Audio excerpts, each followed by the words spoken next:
The birth of gladiatorial combat. The Forum Boreum reeked of damp stone and cattle dung.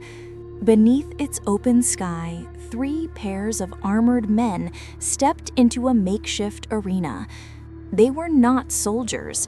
They were slaves, drilled to fight to the death, not for glory, but for duty. It was 264 BC, and Decimus Junius Brutus Sceva had just buried his father. To mark the occasion, he staged what the Roman historian Livy later recalled as the first recorded gladiatorial combat in Rome. This was not yet entertainment, it was a funeral rite, what Romans called a munus, a duty owed to the dead. The combatants bled not for sport, but as a solemn offering. Yet this private ritual, rooted in campaigning customs of human sacrifice at tombs, soon began to change. In southern Italy, especially in cities like Capua, the tradition was already evolving.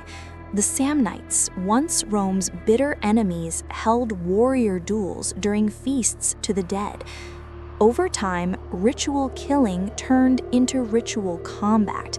The death itself became less important than the struggle. As the Christian writer Tertullian later observed, it was still blood shed for the dead, but increasingly it also thrilled the living. From funeral rite to state spectacle. By the late 3rd century BC, these duels were moving from funerals to festivals. They were no longer confined to mourning ceremonies, but became part of Rome's growing roster of ludi, games sanctioned by the Senate. Originally religious in nature, the ludi Romani were held in honor of Jupiter, often in moments of crisis. The Senate, seeking divine favor or fearing divine wrath, would fund them, turning private grief into public ritual. The transition was subtle but irreversible. By the end of the Republic, temporary wooden arenas gave way to stone amphitheaters. What began as a somber rite in a muddy forum had been absorbed by the Roman state, codified, scheduled, and financed with public money. With each drop of blood spilled on the sand, Rome was writing a new kind of law, not inscribed on tablets, but carved into the memory of stone. Man against beast. The gate creaked. Silence fell. From the shadows of the arena tunnel, a lone figure emerged, barefoot, armed only with a short blade. Across the sand, a cage door rattled open. A lion, ribs pressing against its matted fur, stepped into the sunlight. Starved, restless, coiled with hunger. This was no duel. It was an execution disguised as spectacle.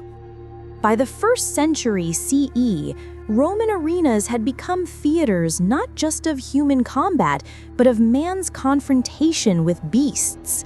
These shows had names: Venestiones when staged as hunts, or Damnatio et Bestias when used for executions. The condemned, criminals, prisoners of war, rebellious slaves, were thrown against lions, leopards, and bears, often starved to sharpen their fury. What unfolded was not only punishment, it was performance. Mosaics and stone reliefs depict the scenes with chilling clarity: a man raising his spear as a lion lunges, a netcaster dodging a panther's claws, a fighter frozen in stone, staring into the eyes of a charging beast. These were no myths. In Roman Britain, archaeologists unearthed the pelvis of a man, likely a gladiator, scarred by deep bite marks matching the jaw of a lion. He had died in the sand, locked in combat.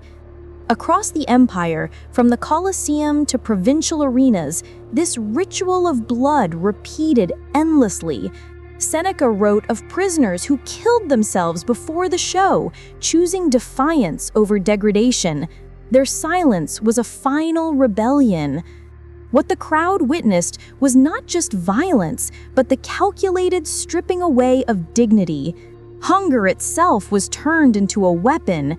Beasts were starved not only to kill, but to heighten suspense, to hold thousands of breaths as man faced claw, fang, and fate.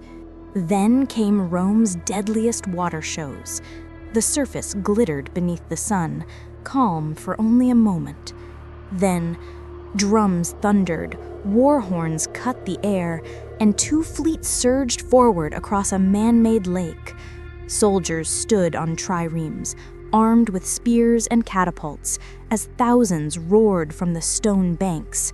This was no war, it was entertainment. Rome called them Naumachia, mock naval battles fought not on seas, but in basins engineered by imperial command. Julius Caesar staged the first in 46 BC, digging a lake near the Tiber to reenact a battle between Tyrian and Egyptian fleets. Real ships, real weapons, real men, condemned prisoners with no hope of survival. The scale grew. Augustus, Caesar's heir, built a vast basin in 2 BC, so enormous it required its own aqueduct to fill. On those waters, 30 warships clashed, each crewed by thousands of doomed fighters. Rome was not just commanding armies, it was commanding nature itself. Sometimes, the Naumachia exceeded even artificial lakes. In AD 52, Emperor Claudius drained Lake Fucini to stage his Naumachia. As the condemned greeted him, they spoke the words etched into history: "Moratori te salutant." Those who are about to die salute you. Scripted or spontaneous, the phrase captured the fatalism of men sent to die for spectacle. By the time the Colosseum opened under Titus, Naumachia had become symbols of imperial grandeur. Some historians believe Titus may have used Augustus's basin during the dedication of the amphitheater. Later, Domitian even had the Colosseum flooded for miniature naval battles. Under Trajan, the tradition endured with the massive Naumachia Vaticana in AD 109, a flooded arena near Vatican Hill where thousands died in staged carnage. Each Naumachia was more than a show. It was a declaration of control, of men, of water, of empire. Myth turned into execution, but Rome was not done. By AD 80, executions had become theatrical, staged in the Colosseum during the midday break between gladiator fights. Myths were brought to life, not as drama, but as death. Martial, the poet and eyewitness, described how an Orpheus figure entered the arena, singing to tame the beasts. But unlike the legend, the lions were unmoved. He was torn apart before the crowd. Other reenactments were even darker. The myth of Pasiphae, the queen cursed with desire for a bull, was staged by throwing a victim, perhaps a woman, perhaps a disguised man, to a beast in a twisted parody of her fate. Fire, too, played its role. The condemned were dressed in the tunica molesta, a titch-soaked garment, and set ablaze. Sometimes this was presented as the story of Mucius Scaevola, the Roman hero who proved his loyalty by holding his hand in fire. Whether Scaevola or another martyr, the ending was always the same: screams smothered by applause.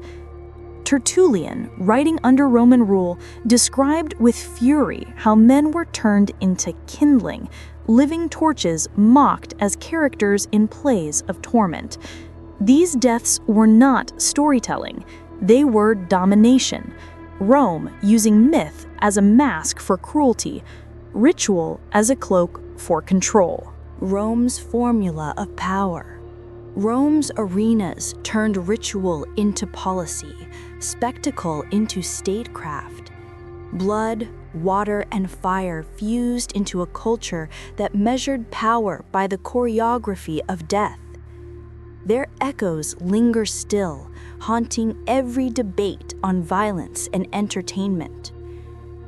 Which spectacle, the funeral duels, the beast hunts, the Naumachia, or the mythic tortures, most exposed Rome's grip on life itself?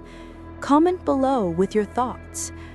As Seneca confessed in his letters to Lucilius, "I come home more greedy, more ambitious, more self-indulgent, yes, even more cruel and inhuman, because I have been among human beings."